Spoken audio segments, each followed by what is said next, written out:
My name is Deborah Cunningham. The action was Orlando, Florida, 1991. My early years with ADAPT, probably my third arrest was in Orlando, since ACA, the American Healthcare Association, was our target, and they were staying in the beautiful new Peabody Hotel. That's where ADAPT landed. I remember getting into a little push and shoving incident with one of the hotel guards who was making sure that none of us were getting anywhere near the front door of the hotel.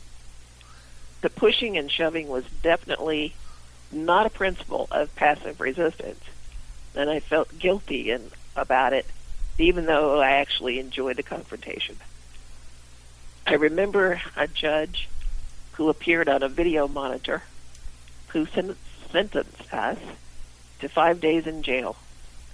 He was obviously pissed off and knew enough about ADAPT to know that keeping us in jail might mean fewer of us to bother the Peabody's ACA guest.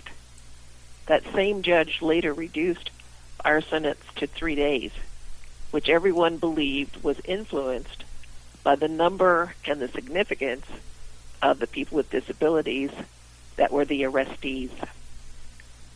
Their justice system was not equipped to handle 5 days with us as their guests. I believe that there was over 100 of us arrested that day, and I remember they took us to a very large cell after we were arraigned and sentenced to 5 days in jail. I remember thinking at the time that this was going to be quite an experience for me, since my previous arrest had rarely been longer than a few hours. I don't remember how many cellmates that I had. Probably 6 or 8 other women. I think that all of us were wheelchair users. Little bunk beds with thin little mattresses lined the walls of the cell. We looked at those beds and realized that there was significant risk that we might actually leave this cell with a pressure sore. We told our officers, COs for short, that we would not and could not sleep on those little thin mattresses. I don't think they believed us at first. We figured that they must have consulted the medical staff, because before bedtime that evening, a sea of egg crate mattresses flooded the hallway as we watched from our cell. Something that had bothered me before, during other actions, became even more apparent during those 3 days.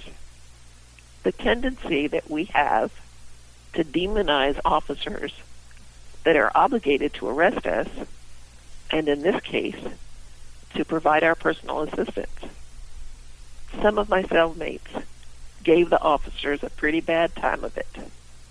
I remember feeling that it was unfair to the officers who were there to do their job, and most of them told us that they had not been adequately trained, and others said they had had no training for the job that they were expected to take on, such as bowel and bladder care, transferring from bed to wheelchair and back again, turning and positioning us in our chairs and in those lousy little beds. I remember talking to some of my cellmates about their interaction and behavior with the officers. Some of them agreed with me and others didn't. One thing for certain, it was a very stressful and harsh experience for all of us, and yet it is one that I would not trade. After a while, we were able to talk with the officers and explain about why we were protesting the American Healthcare Association's convention. We had some good conversations and gave them a crash course in ADAPT and disability rights. Many of them got it and promised to support our work.